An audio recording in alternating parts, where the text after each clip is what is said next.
देवी सर्वभूतेषु मातृरूपेण संस्थिता। नमस्तस्यै नमस्तस्यै नमस्तस्यै नमो नमः। जय माँ भगवती, जय माँ दुर्गा। आज नवरात्रि का तीसरा दिन है। माँ दुर्गा की तीसरी शक्ति का नाम चंद्र घंटा है। नवरात्र उपासना में तीसरे दिन इन्हीं के विग्रह का पूजन आराधना की जाती है। इनका स्वरूप परम शांतिदायक और कल्याणकारी है। इनके मस्तक में घंटे के आकार का अर्धचंद्र है। इसी कारण इस देवी का नाम चंद्र घंटा पड़ा। इनके शरीर का रंग स्वर्ण के समान चमकीला है। इनका वाहन सिंह है। हमें चाहिए कि हम मन वचन कर्म एवं शरीर से शुद्ध होकर विधि विधान के अनुसार माँ चंद्र घंटा की शरण लेकर उनकी उपासना आराधना में तत्पर हों। इनकी उपासना से हम समस्त सांसारिक कष्टों से छूटकर सहज ही परम पद के अधिकारी बन सकते हैं। इनकी पूजा करने से शक्ति का संचार होता है। हर तरह के भय दूर हो जाते हैं। माँ चंद्र घंटा की पूजा में ग्रे रंग के कपड़े पहनने चाहिए। इस दिन माता की पूजा लाल फूलों से करें। साथ ही माता को दूध या दूध से बनी मिठाई का भोग लगाएं। माता चंद्र घंटा का स्वरूप साहस, वीरता और निर्भयता का प्रतीक है। शिव पुराण के अनुसार चंद्र घंटा चंद्रशेखर के रूप में भगवान शिव की शक्ति है। शिव का प्रत्येक पहलू शक्ति के साथ है, इसलिए वे अर्धनारीश्वर हैं। कई वर्षों तक तपस्या करने के बाद पार्वती ने भगवान शिव से विवाह किया। शादी के बाद हर महिला की एक नई जिंदगी शुरू होती है। जब पार्वती ने शिव से उनके घर मुलाकात की, उनका तहे दिल से स्वागत किया गया। जैसे ही वे उस गुफा में दाखिल हुई जहाँ शिव रहते हैं, गुफा में कूड़ा कचरा फैला हुआ था और सारी चीजें अस्त व्यस्त थी। मकड़ी के जाले प्रमुख चिंता का विषय था। पार्वती ने अपनी शादी की पोशाक में झाड़ू लिया और पूरी गुफा को साफ किया। दिन बीतते गए और पार्वती अपने नए घर में नए लोगों के साथ रहने लगी। जब ये सब हो रहा था, एक नए राक्षस तारकासुर ने ब्रह्मांड में जड़ें जमा ली। तारकासुर की बुरी नजर शिव परिवार पर थी। वे अपनी मृत्यु के वास्तविक कारण से पर्दा हटाने के लिए पार्वती पर बुरी नजर रख रहा था। उसे वरदान था कि वे केवल शिव और पार्वती के जैविक पुत्र द्वारा ही मारा जाएगा। पार्वती और शिव के जीवन में उत्पात मचाने के लिए उन्होंने जतुकासुर नामक एक राक्षस को नियुक्त किया। जतुकासुर एक दुष्ट चमगादड़ राक्षस है। वे और उसके सेना पार्वती पर आक्रमण करने आए। इन सब से अनजान पार्वती अपने दैनिक कार्यों में व्यस्त थी। जिस समय शिव घोर तप कर रहे थे, पार्वती कैलाश पर रोजमर्रा के कामकाज संभाल रही थी। इसी स्थिति का अवसर लेते हुए जतुकासुर ने युद्ध का आह्वान किया और कैलाश पर्वत की ओर मार्च किया। जटुकासुर ने अपनी चमगादड़ सेना के पंखों की सहायता से आकाश को ढक लिया। एक एक करके सभी क्रूर और दुष्ट चमगादड़ों ने शिवगणों पर आक्रमण कर दिया। इससे पार्वती भयभीत हो गई। जब तक इन चमगादड़ों ने उत्पात मचाना शुरू नहीं कर दिया और नव सजे हुए पार्वती कैलाशा क्षेत्र को नष्ट करना शुरू नहीं कर दिया, इससे पार्वती को क्रोध तो आया, परंतु वे भयभीत ही रही। पार्वती ने नंदी से मदद लेने का विचार मन में लिया। इसलिए उन्होंने नंदी को खोजा, लेकिन नंदी कहीं दिखाई नहीं दिया। पार्वती का भय खेल उठा।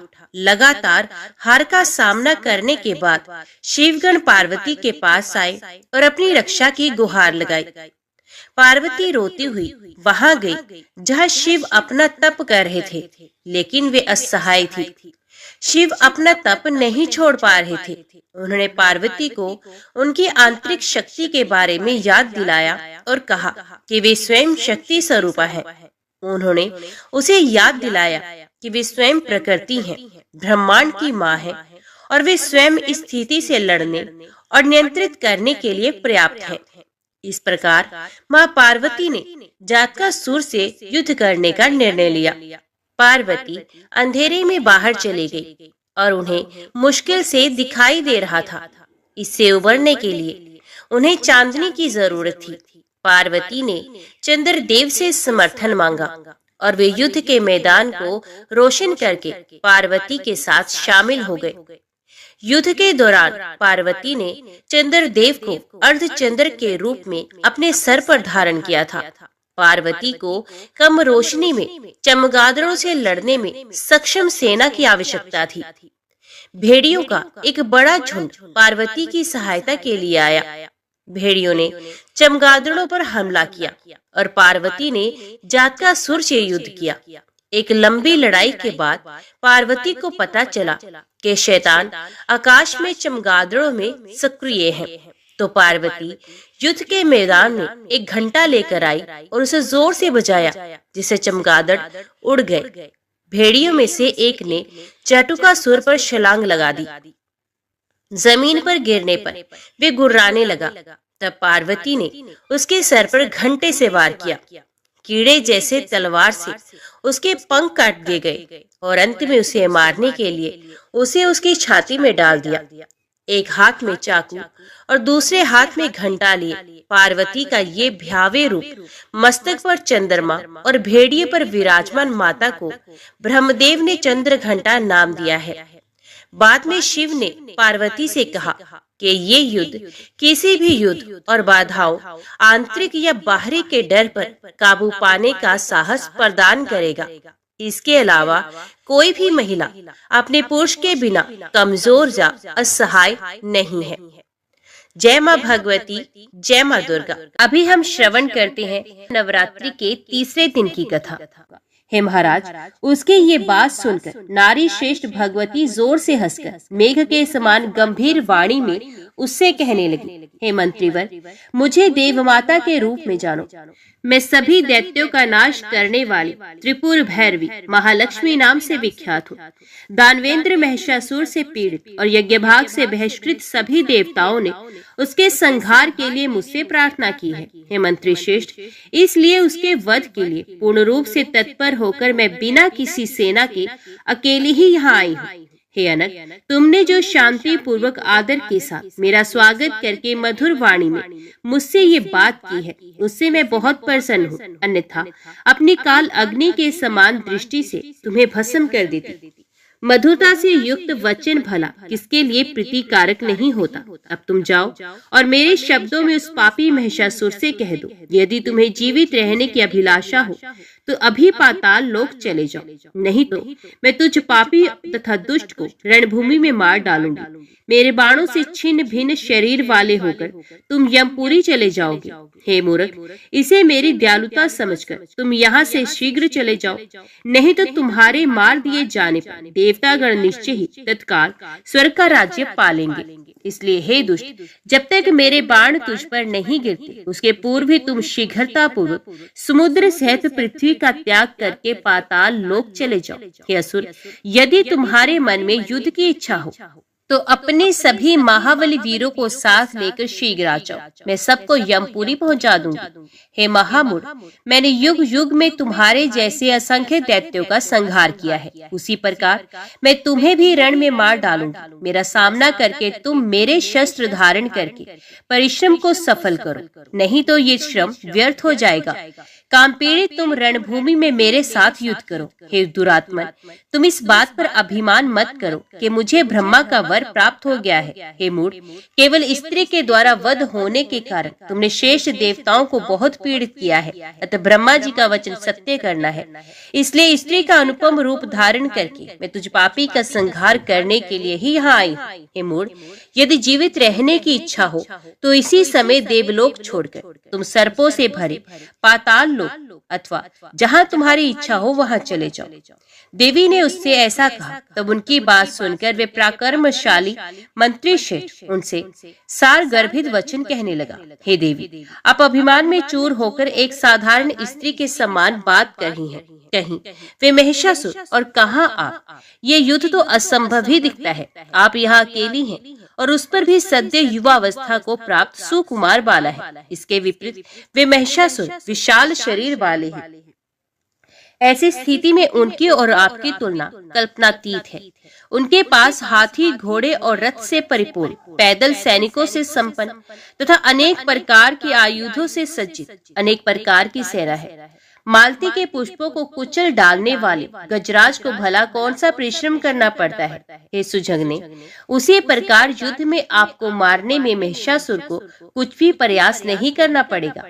यदि मैं आपको थोड़ा भी कठोर वचन कह दूं, तो वे श्रृंगार रस के विरुद्ध होगा और मैं रस भंग से डरता हूँ। हमारे राजा महिषासुर देवताओं के शत्रु हैं, किंतु वे आपके प्रति अनुराग युक्त हैं। मेरे राजा ने कहा है कि मैं आपसे साम तथा दान नीतियों से पूर्ण वचन ही बोलूं, अन्यथा मैं झूठ बोलने वाली, मिथ्याभिमान में भरकर चतुरता दिखाने वाली और रूप तथा यौवन के अभिमान में चूर रहने वाली आपको इसी समय अपने बाण से मार डालता। आपके अलौकिक रूप के विषय में सुनकर मेरे स्वामी मोहित हो गए हैं। उनकी प्रसन्नता के लिए ही मुझे प्रिय वचन बोलना पड़ रहा है। उनका संपूर्ण राज्य तथा धन आपका है, क्योंकि वे महाराज महिषासुर निश्चय ही आपके दास हो चुके हैं। अतः हे विशाल नयने, इस मृत्युदायक रोष का त्याग करके उनके प्रति प्रेम भाव प्रदर्शित कीजिए। हे भामिनी, मैं भक्ति भाव से आपके चरणों पर गिर रहा हूँ। हे पवित्र मुस्कान वाली, आप शीघ्र ही महाराज महेश की पटरानी बन जाइए। महिषासुर को स्वीकार कर लेने से आपको तीनों लोकों का संपूर्ण उत्तम वैभव तथा समस्त सांसारिक सुख प्राप्त हो जाएगा। देवी बोली, हे सचिव सुनो, मैं बुद्धि चातुर्य से समय विचार करके तथा शास्त्र प्रतिपादित मार्ग से निर्णय करके सारभूत बातें बताऊंगी। तुम्हारी बातों से मैंने अपनी बुद्धि द्वारा जान लिया कि तुम महिषासुर के प्रधानमंत्री हो और तुम भी उसी की तरह पशु बुद्धि स्वभाव वाले हो। जिस राजा के तुम्हारे जैसे मंत्री हो, वे बुद्धिमान कैसे हो सकता है? ब्रह्मा ने निश्चय ही तुम दोनों का ये समान योग रचा है। हे मूर्ख, तुमने जो ये कहा कि तुम स्त्री स्वभाव वाली हो, तो अब तुम इस बात पर जरा विचार करो कि क्या मैं पुरुष नहीं हूँ? वस्तु तो उसी के स्वभाव वाले मैं समय स्त्री वेश धारिणी हो गई हूँ।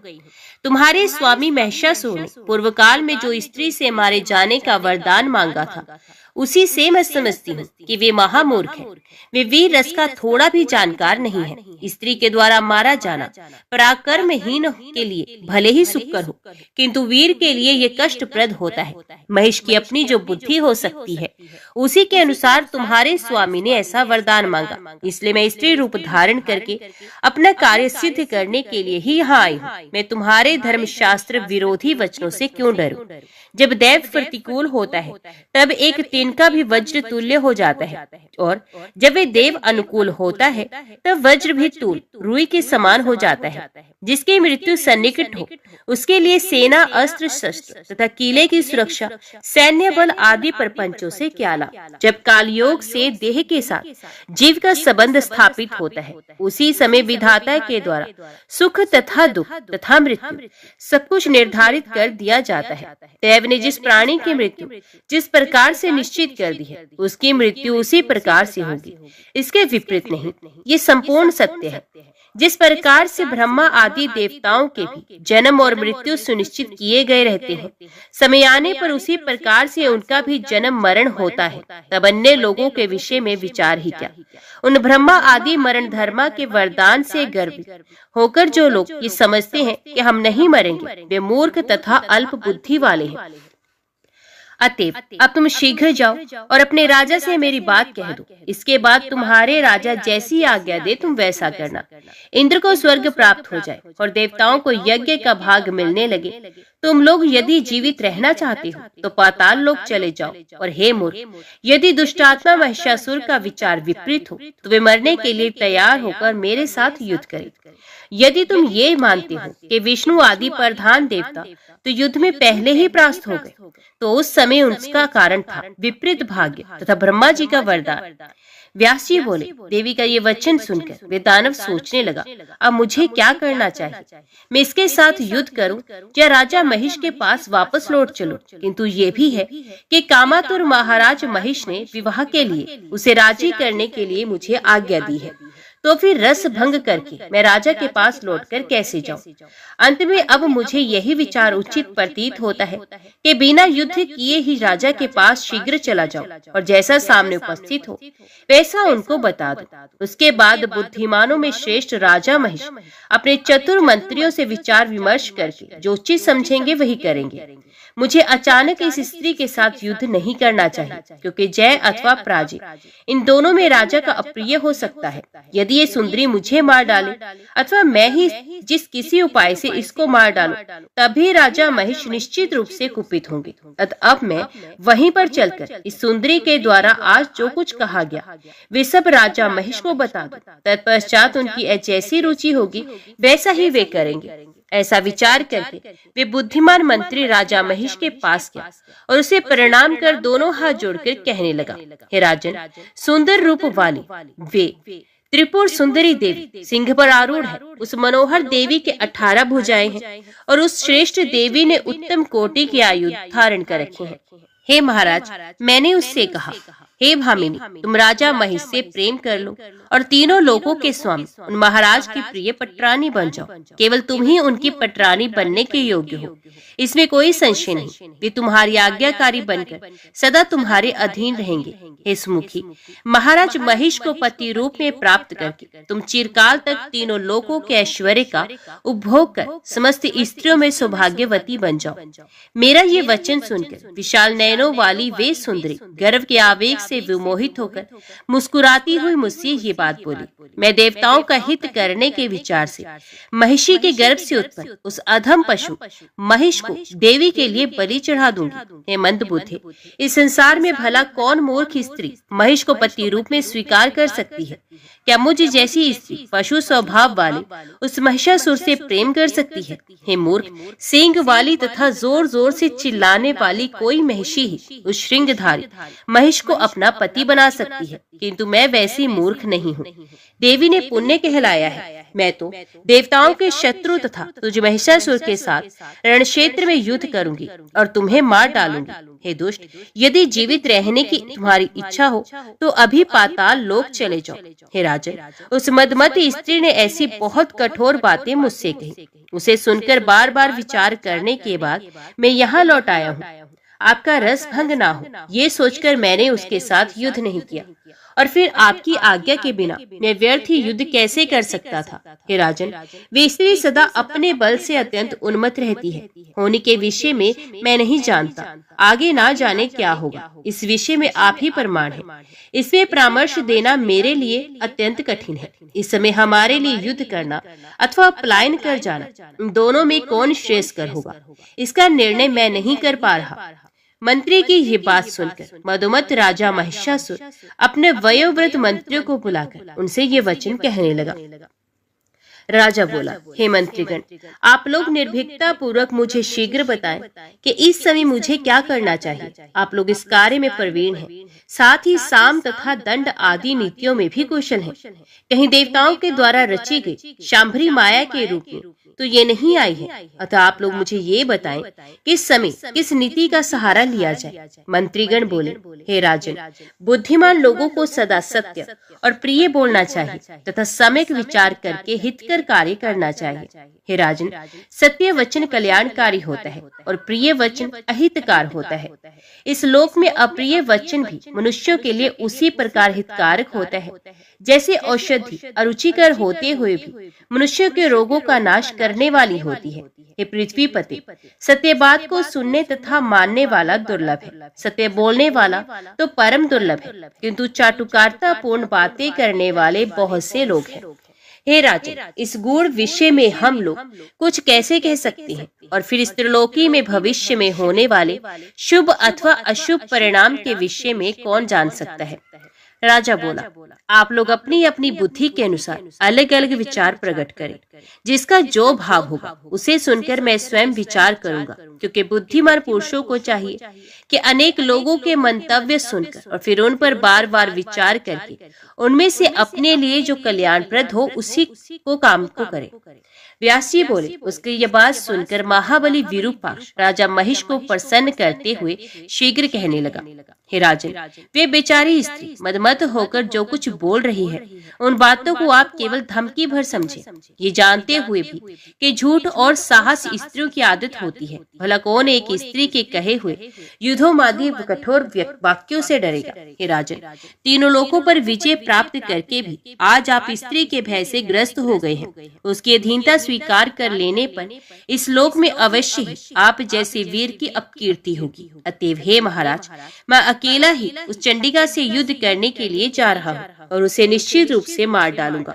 अब आप भय मुक्त हो जाएं। अपनी सेना के साथ वहां जाकर अनेक प्रकार के शस्त्रास्त्रों से मैं उस दुस्सह तथा प्रचंड पराक्रम संपन्न चंडिका का निश्चय ही वध कर दूंगा, अथवा उसे नागपाश में बांधकर जीवित दशा में ही आपके पास ले आऊंगा, जिससे वे सदा के लिए आपकी वशवर्तिनी हो जाएगी। हे राजन, अब आप मेरा पराक्रम देखिए। विरूपाक्ष की बात सुनकर दुर्धर ने कहा, हे राजन, बुद्धिमान विरूपाक्ष ने यथार्थ बात कही, प्रतिभा संपन्न, आप अब मेरी भी उत्तम बात सुने। अनुमान से ऐसा प्रतीत होता है कि सुंदर दांतों वाली ये स्त्री कामातुर है। अपने रूप के गर्व में चूर होकर इस प्रकार की नायिकाएं अपने प्रिय को डरा धमकाकर वश में करने का प्रयास करती हैं। वैसे ही वे सुंदरी भी आपको धमकाकर अपने वश में करना चाहती है।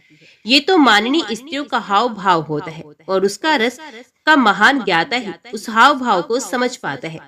आसक्त प्रेमी के प्रति किसी स्त्री की ऐसी व्यक्रोकृति होती ही है, जिसे कामशास्त्र का विद्वान कोई विरला पुरुष ही समझ पाता है।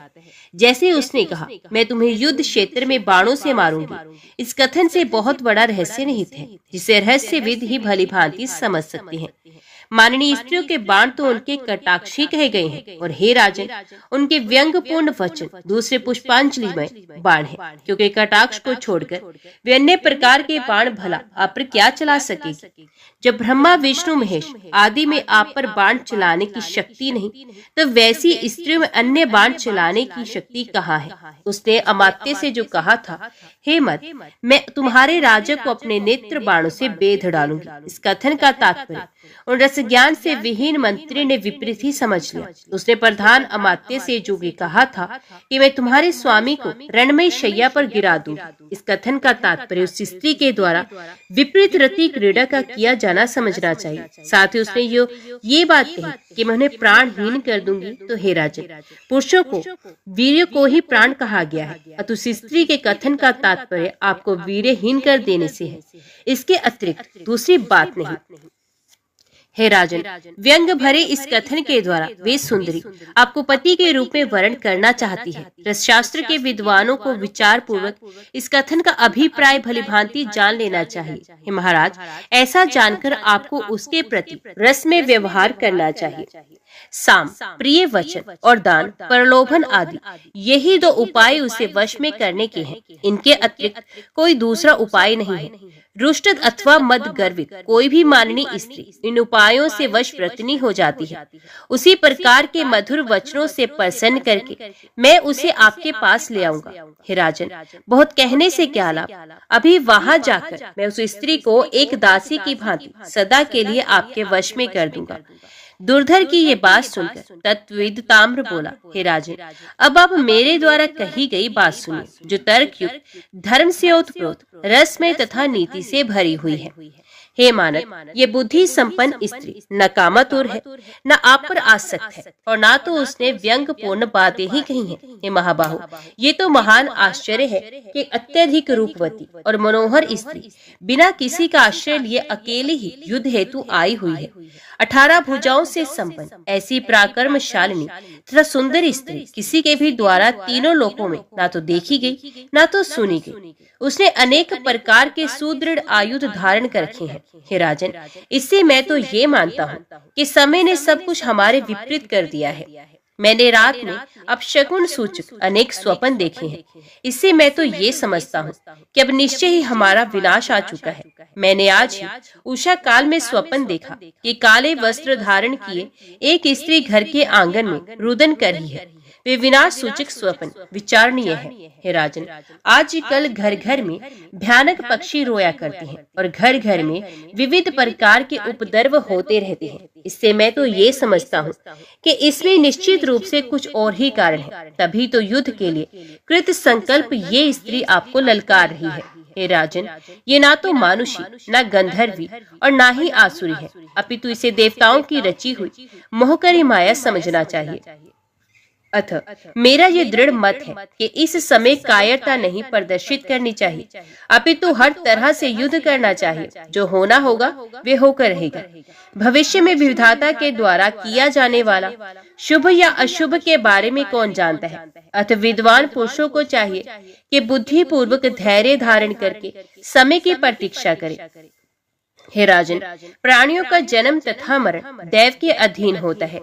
तीनों लोकों में कोई भी व्यक्ति इसके विपरीत कुछ भी करने में समर्थ नहीं है। महिष बोला, हे महाभाग, हे ताम्र, युद्ध के लिए दृढ़ निश्चय करके तुम जाओ और धर्म पूर्वक उस माननीय स्त्री को जीतकर यहाँ ले आओ। यदि संग्राम में वे स्त्री तुम्हारे अधीन ना हो सके तब तुम उसे मार डालना, नहीं तो जहाँ तक संभव हो प्रयत्न पूर्वक उसका सम्मान करना। हे सर्वज्ञ, तुम पराक्रमी तथा काम शास्त्र के परिपूर्ण विद्वान हो, अतः किसी भी युक्ति से उस सुंदरी पर विजय प्राप्त करना। हे वीर, हे महाबाहु, विशाल सेना के साथ तुम वहाँ शीघ्रता पूर्वक जाओ और वहाँ पहुंचकर बार बार चिंतन मनन करके इसका पता लगाओ कि ये किस लिए आई है। तुम ये भी ज्ञात करना कि वे काम भाव अथवा वैर भाव किस भाव से आई है और ये किसकी माया है। आरंभ में इन बातों की जानकारी कर लेने पर तुम ये पता करना कि वे क्या करना चाहती है। तत्पश्चात उसकी सबलता और निर्बलता को भली भांति समझकर ही उसके साथ तुम युद्ध करना। तुम उसके समक्ष ना तो कायरता प्रदर्शित करना, न बिल्कुल निर्दयता का ही व्यवहार करना। उसकी जैसी मनोदशा देखना, उसी के अनुसार उससे बर्ताव करना। व्यास जी बोले, महिषासुर की ये बात सुनकर काल के वशीभूत वे ताम्र राजा महिष को प्रणाम करके सेना के साथ चल पड़ा। चलते समय मार्ग में यम का द्वार दिखलाने वाले अत्यंत भयानक अपशगुनों को देख देखकर वे बहुत विस्मित तथा भयभीत होता था।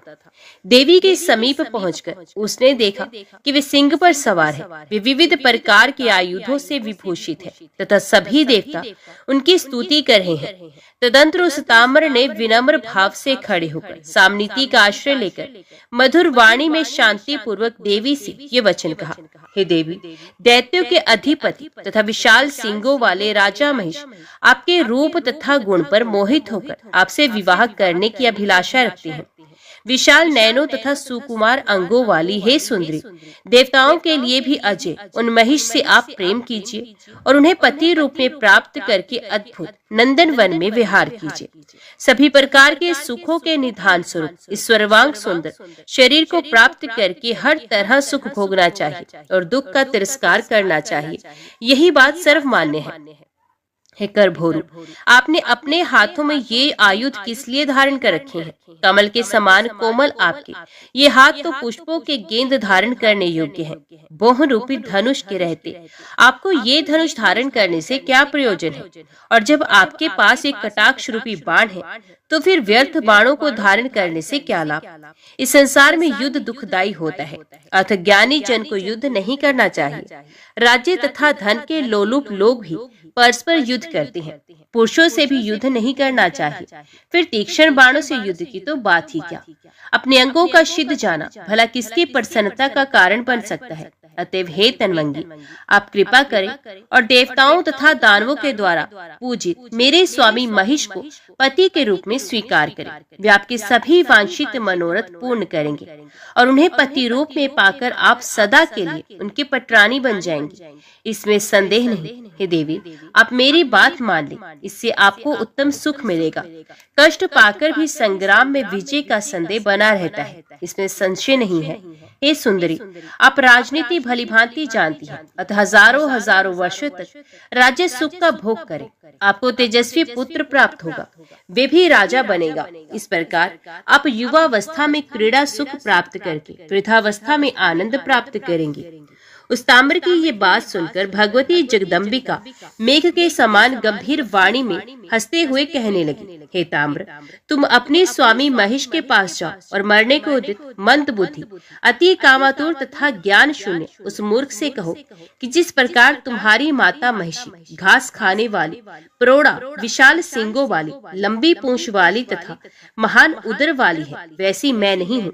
मैं न देवराज इंद्र को, न विष्णु को, न शिव को, न कुबेर को, न वरुण को, न ब्रह्मा को और न तो अग्निदेव को ही चाहती हूँ। जब मैंने इन देवताओं की उपेक्षा कर दी, तब भला मैं एक पशु का उसके किस गुण से प्रसन्न होकर वर्ण करूंगी? इसे तो संसार में मेरी ही निंदा होगी। मैं पति का वर्ण करने वाली साधारण स्त्री नहीं हूँ। मेरे पति तो साक्षात प्रभु हैं। वे सब कुछ करने वाले, सबके साक्षी, कुछ भी ना करने वाले, इच्छा रहित, सदा रहने वाले, निर्गुण, मोह रहित, अनंत, निरालम, आश्रय रहित, सर्वज्ञ, सर्वव्यापी, साक्षी, पूर्ण आश्रय वाले, कल्याणकारी, सबको आश्रय देने में समर्थ, शांत, सबको देखने वाले तथा सबकी भावनाओं को जानने वाले और उन प्रभु को छोड़कर मैं मूर्ख महिष को अपना पति क्यों बनाना चाहूंगी? उससे कह देना, अब तुम उठकर युद्ध करो। मैं तुम्हें या तो यम का वाहन बनाऊंगी अथवा मनुष्यों के लिए पानी ढोने वाला महिष बना दूंगी। अरे पापी, यदि जीवित रहने की तुम्हारी इच्छा हो तो शीघ्र ही समस्त दानवों को साथ लेकर पाताल लोक चले जाओ, अन्यथा मैं युद्ध में मार डालूंगी। इस संसार में समान कुल तथा आचार वालों को परस्पर संबंध सुखदायक होता है। इसके विपरीत बिना सोचे समझे यदि संबंध हो जाता है तो वे बड़ा दुखदायी होता है। अरे महिष, तुम मूर्ख हो या ये कहते हो कि हे भामिनी, मुझे पति रूप में स्वीकार करो। कहाँ मैं और कहाँ तुम, सिंह धारण करने वाले महिष, हम दोनों का ये कैसा संबंध? अब तुम पाताल लोक चले जाओ अथवा मुझसे युद्ध करो। मैं तुम्हें बंधु बांधवों सहित निश्चय ही मारूंगी, नहीं तो देवताओं का यज्ञ भाग दे दो और देवलोक छोड़कर सुखी हो जाओ।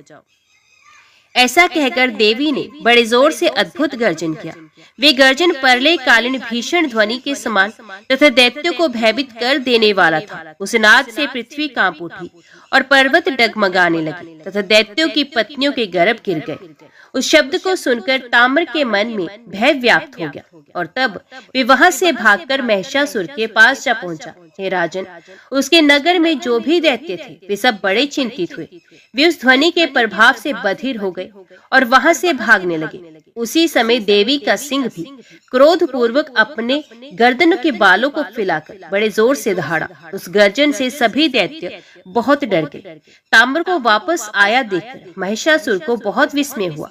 वे उसी समय मंत्रियों को साथ विचार विमर्श करने लगा कि अब आगे क्या करना चाहिए। उसने कहा, हे श्रेष्ठ दानव, हमें आत्मरक्षा के लिए किले के भीतर ही रहना चाहिए अथवा बाहर निकलकर युद्ध करना चाहिए अथवा भाग जाने में ही हमारा कल्याण है।